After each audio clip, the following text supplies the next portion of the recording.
Miriam goes back to school today, so it'll be me and Nora for the day. We'll see what we end up doing. Penny's done. I cried a lot in the meeting, saying goodbye. I wrote her a message and gave her my email. Still, I get emotional thinking about it. She really meant more to me than I realized. I'm pleased with the last chapter. It was difficult to write. Today I need to stay calm and focus on my readings, then when I'm with Nora, and to be present and enjoy our time together. I definitely had enough emotion for the time being. I'm happy to see all my books on the shelf. There's an endless amount to discover there, even just as decoration. When I look at them, I'm inspired and excited about what they are. Even a book I've never read, to think of what it is and the inspiration it gives, there's a lot of power in that alone. We got through the morning. This phase she's in is difficult, and that she constantly needs stimulation, and while her balance and coordination is advancing every day, she still has to be watched carefully or she will tumble. Today she flipped off the kitchen stool. We went to the park for a good while. The last few bits of writing here have been extremely inward facing. I feel like I scraped out a lot of the tar that's been in me, but now it seems time to slow down for a moment. Inward light, the talk about knowing yourself. I think that's the closest reasonable way of defining what that is. And my question now is how much I can rely on that, or how much I can stoke that flame. How big of a fire can that burn? What can be derived from that flame? What can be sacrificed into it? I suppose the discipline in what that is, to turn the focus on the self in order to expand it as much as I'm able to. Nora's awake now. She slept a bit less than I would have expected. I got a decent idea down at least. Caught up on a few emails. 4 a.m. wake up. I don't know why. I feel anxious about the reno, selling the condo, the move. Most of all, I'm worried about the stuffed animal that we took yesterday. I can't seem to find a replacement on the internet. This sense of loss. I don't know. Maybe it's in her room, or we'll find it in the park. We were in the park, and then I think we must have gone through Cedar Vale. I feel like I'm getting sick or something. I don't know what I'm even struggling with at this point. It seems beyond what's here as far as the future's concerned. I went on YouTube for a bit just to relax. I think I feel a bit better just watching different interviews and things. I feel a bit defeated, I suppose, or burnt out. Maybe I'm still catching up to everything over the weekend. I don't feel especially tired, and I'm not sure what I need at the moment. I don't think it's an aloneness issue, more so an anxiety. I wondered while we were walking with the stories about strength and going into the whole of things. For some of us, maybe we cannot help it. An extreme neuroses, and it isn't to be fought against, instead to be reckoned with, or the strength of denial to make a decision about both of these options, to understand the discomfort that I'm given as a task to deal with the problem I meant to work on, instead of this kind of denial. Denial cannot be the way to solve anything. It is only mold. I know that what I believe, but I suppose I'm trying to build the opposite argument in order to understand what I believe. This morning I was so anxious that I'd lost Lexie and Elton when me and Nora were out yesterday. I kept thinking of the image of it in her hand in the park with the wood chips. She dropped it and it was covered in dirt. I brought the toy when I was in Calgary, and so maybe the sentiment was especially locked in. I looked online and I could only find 2. One on eBay for $70 and another one from the US. I felt some sense of, such a sadness for childhood, of the lost animal. How it was me I was sad for, knowing that Nora would never remember anything about it. It's peaceful here in this coffee shop. I'm eating a piece of chocolate cake and having coffee. Miriam dropped me off here. She was very kind to me. She could tell it was holding the weight of things. The danger of aligning yourself with what is there. To approach that inner light. It burns out, and I'm awoken in the night, and she brought me back to bed and rubbed my back until I slept. And when I woke up, Lexie was on my desk. Nora had taken her down to the basement. I came down, sat on the stairs, and there was Nora, happy and sitting on the ground looking up at me. I've been sick since Wednesday. I know I wrote some before. I think I'm better today in a lot of ways. Tomorrow more so. I'm almost done Gabor Mate's book on ADD.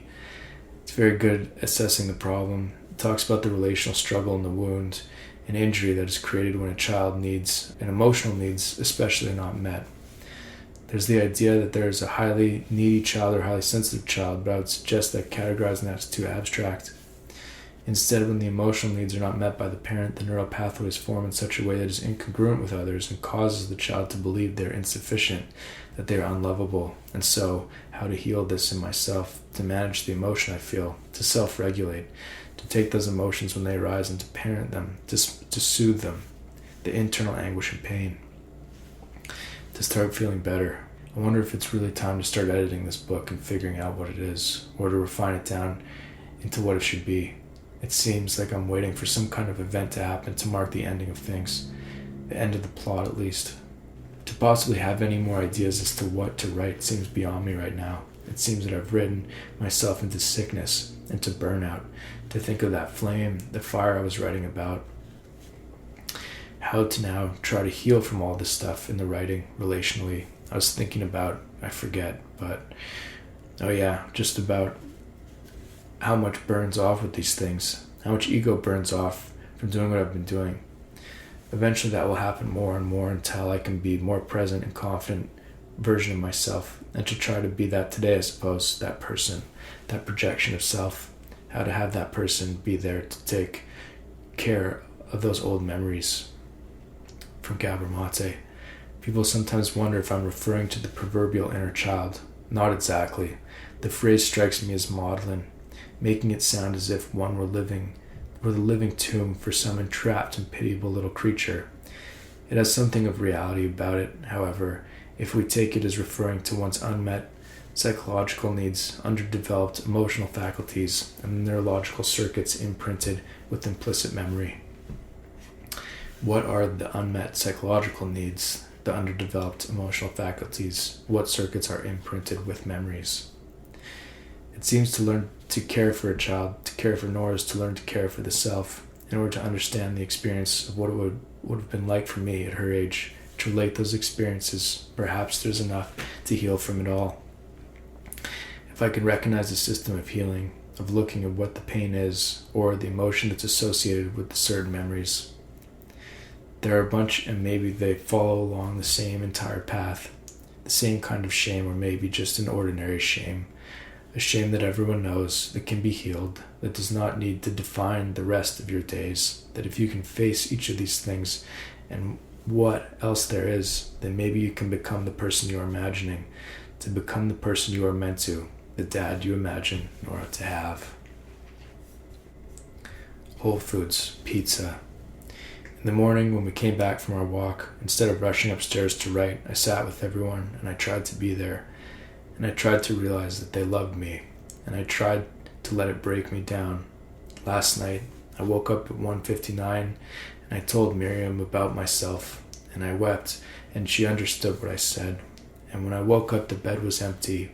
I coughed and looked out the window. It was not fall yet, but it felt more like that. I put on my sweater and my socks. I'm here now, uninspired for the most part, ordinary for the most part. I have the sense that last week I got too close to the pilot light, and it exploded and blew me to smithereens and left me as a puddle, and the pilot light burnt out. I was under the weather, obliterating my thoughts in audiobooks, wondering how to lift the cloud, but having no motivation to lift the cloud. But it seems now in this ordinary moment that I'm here with an amazing wound, and now I want to stay where I am and to heal from this amazing wound. I'm sitting now with a strange wave of exhaustion. It happens when I write sometimes. I disassociate and my eyes start shutting down. It happens sometimes when I'm reading a book. I think I'll trash all the notes I've written so far, except for this page. Perhaps next week I'll have something more to write, but it seems like a novelty, in a way, to not feel inclined to come up with much this time around.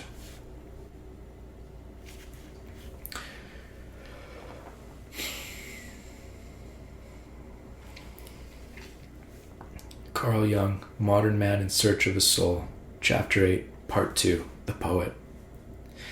Creativeness, like the freedom of the will, contains a secret. A psychologist can describe both these manifestations as processes, but he can find no solution of the philosophical problems they offer.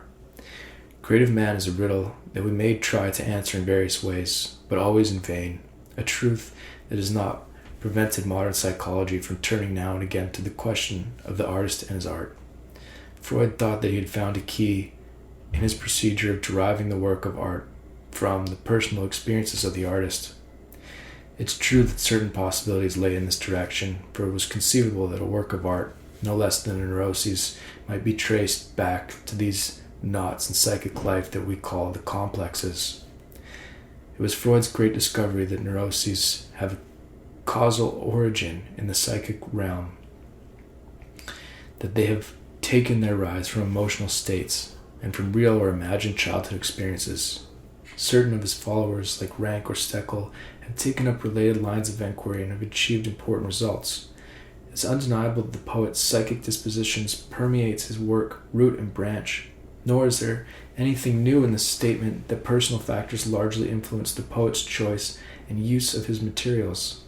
Credit, however, must certainly be given to the Freudian school for showing how far-reaching this influence is and in what curious ways it comes to expression. Freud takes the neuroses as a substitute for a direct means of gratification. He therefore regards it as something inappropriate, a mistake, a dodge, an excuse, a voluntary blindness. To him, it is essentially a shortcoming that should never have been. Since the neuroses, to all appearances, is nothing but a disturbance that is all the more irritating because it is without sense or meaning, few people will venture to say a good word for it. And a work of art is brought into questionable proximity with the neuroses when it is taken as something which can be analyzed in terms of the poet's repressions. In a sense, it finds itself in good company, for religion and philosophy are regarded in the same light by Freudian psychology. No objection can be raised if it is admitted this approach amounts to nothing more than the elucidation of those personal determinants without which a work of art is unthinkable. But should the claim be made that such an analysis accounts for the work of art itself, then a categorical denial is called for. The personal idiosyncrasies that creep into a work of art are not essential. In fact, the more we have to cope with these peculiarities, the less it is a question of art. What is essential in a work of art is that it should rise far above the realm of personal life and speak from the spirit and heart of the poet as man to the spirit and heart of mankind. The personal aspect is a limitation and even a sin in the realm of art. When a form of art is primarily personal, it deserves to be treated as if it were a neuroses. There may be some validity in the idea held by the Freudian school that artists without exception are narcissistic, by which is meant that they are undeveloped persons with infantile and autoerotic traits. The statement is only valid, however, for the artist as a person and has nothing to do with the man as an artist. In his capacity of artist, he is neither autoerotic nor heteroerotic nor erotic in any sense. He is objective and impersonal, even inhuman, for as an artist, he is his work and not a human being. Every creative person is a duality or a synthesis of contradictory aptitudes. On the one side, he is a human being with a personal life, while on the other side, he is an impersonal creative process. Since as a human being, he may be sound or morbid, we must look at his psychic makeup to find the determinants of his personality. We can only understand him in his capacity of artist by looking at his creative achievement. We should make a sad mistake if we try to explain the mode of life of an English gentleman, a Prussian officer, or a cardinal in terms of personal factors.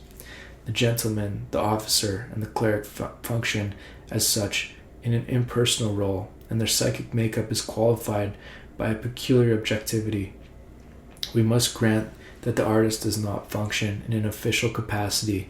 The very opposite is nearer the truth. He nevertheless resembles the types I have named in one respect, for the specifically artistic disposition involves an overweight of collective psychic life as against the personal.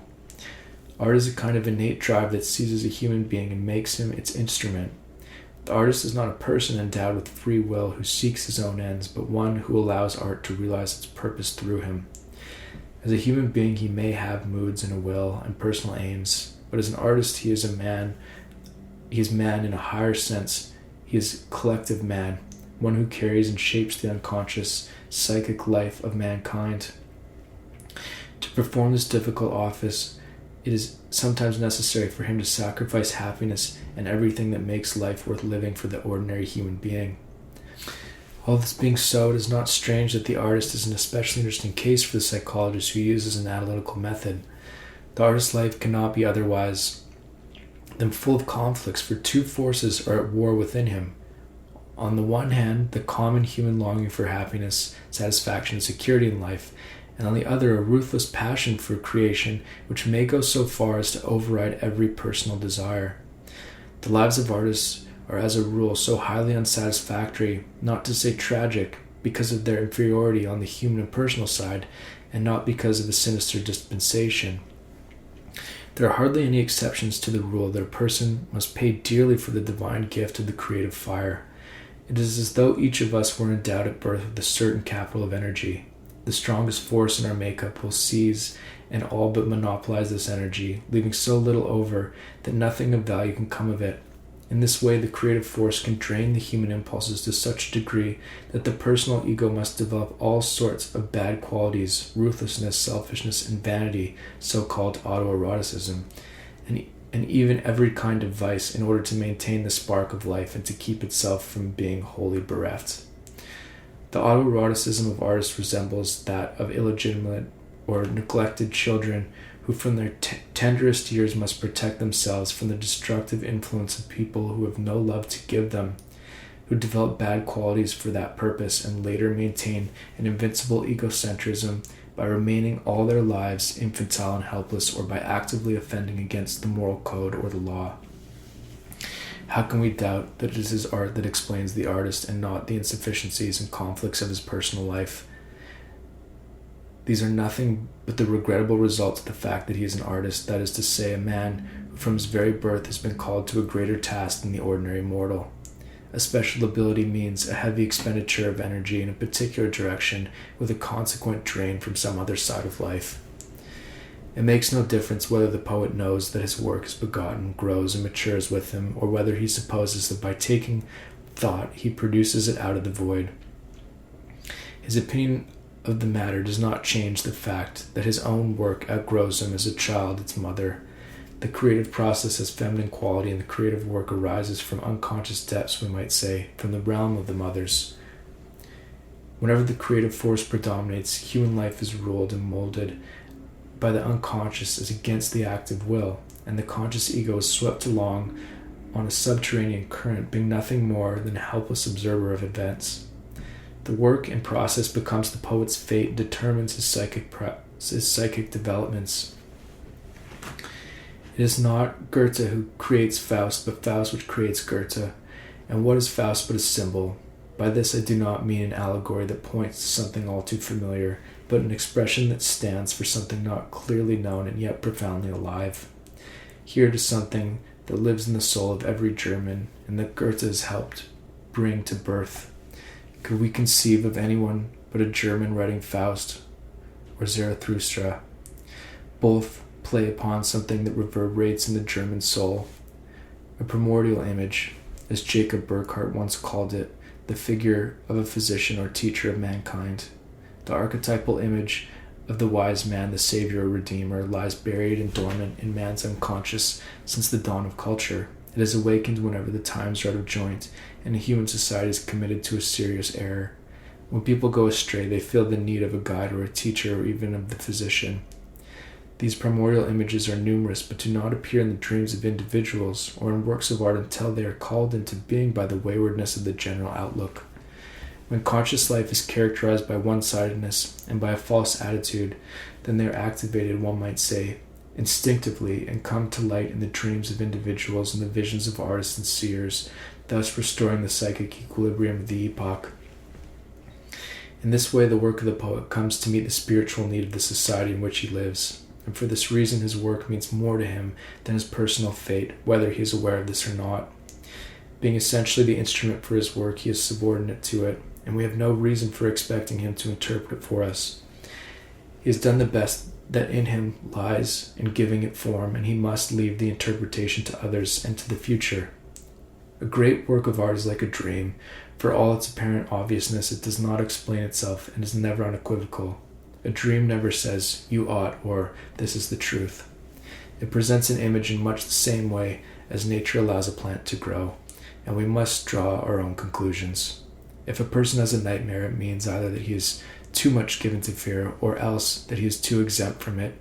And if he dreams of the old wise man, it may mean that he is too pedagogical, as also that he stands in need of a teacher. In a subtle way, both meanings come to the same thing, as we perceive when we are able to let the work of art act upon us as it's acted upon the artist. To grasp its meaning, we must allow it to shape us as it once shaped him. Then we understand the nature of his experience. We see that he is drawn upon the healing and redeeming forces of the collective psyche that underlies consciousness with its isolation and its painful errors. That he is penetrated to the matrix of life in which all men are embedded, which imparts a common rhythm to all human existence and allows the individual to communicate his feeling and his striving to mankind as a whole. The secret of artistic creation and of the effectiveness of art is to be found in a return to the state of participation mystique, to that level of experience at which it is man who lives and not the individual, and at which the weal or woe of the single human being does not count, but only human existence. This is why every great work of art is objective and impersonal, but nonetheless profoundly moves us each and all. And this is also why the personal life of the poet cannot be held essential to his art, but at most a help or a hindrance to his creative task.